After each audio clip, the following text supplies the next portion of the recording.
my fellow cruisers. So I don't know if you remember a few months ago, I posted a video about Mexico wanting to implement $5 per port per person, right? When you're doing a cruise stop there at a port of call. Well, Mexico's lower Congress has decided to choose violence. Apparently, Mexico's lower house of Congress decided to vote for charging $42 as an immigration levy for every passenger on every cruise ship that docks in Mexico. This is every cruise ship. And these are not fees you can get out of. These are fees you're going to pay before you get on the ship, just like the rest of the taxes and the fees. So this would end up being the highest actual port of call fees everywhere that we're paying, supposedly. Even though Alaska's expensive and Hawaii is expensive, they're still American ports. But yeah, Europe over there, and that could be expensive too, but Mexico is way out there. So this could go ahead and put them at a disadvantage and then some. So apparently the idea of this is that they're running some deficits over there. However, this money is not going for your security or my security while we're in a port. This is not even going for upgrading the port, adding more cameras, helping us out with theft and other problems, right? Maybe, bail Americans out of jail for doing stupid stuff. No. This money is going to the Mexican army. Let me say it a little bit louder for the people in the back. The Mexican army, which I don't recall seeing them walking around in the protocols, just policia. So there might be one or two army members, so I'm a little bit concerned.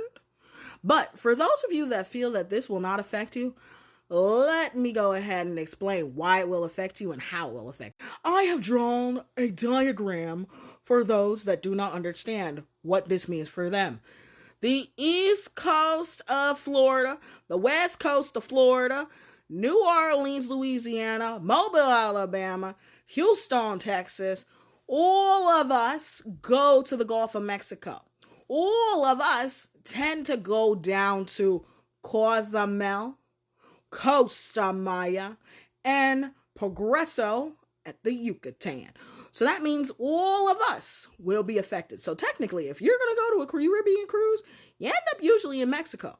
Now, sometimes I end up on a 4-day cruise and I end up in Mexico 2 times. Or it could be an 8-day cruise and still 2 times because we go to Cozumel and Costa Maya. Real popular spots. And I love me some Mr. Sancho's. Now I have to literally pay half the price of Mr. Sancho's in advance just to get to Mexico. That's wow. I don't like that. But if you don't think this also affects you in any other ways, wait a minute. Did I forget to mention this also will take effect for Puerto Vallarta, Ensenada, Matt's Land, and Cabo San Lucas. For those that like to do the Baja run. Y'all visit Mexico 3 times or more. If you go to Ensenada, that's 4 times.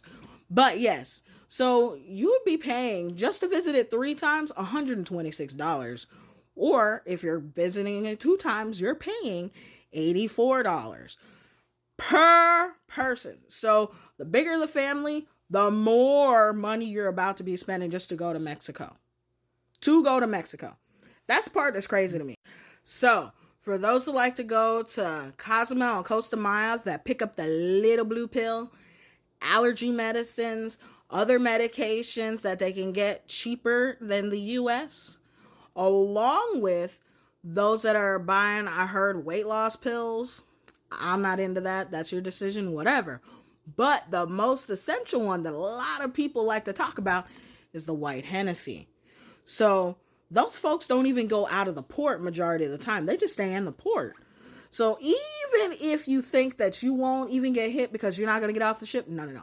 You're paying before you get on the ship. So y'all gonna have to come to a mental agreement on, is it worth it to go to Mexico for these things? Because they're getting close to American prices, aren't you?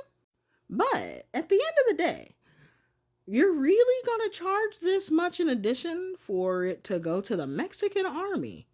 I'm really concerned, y'all. What's going on over there?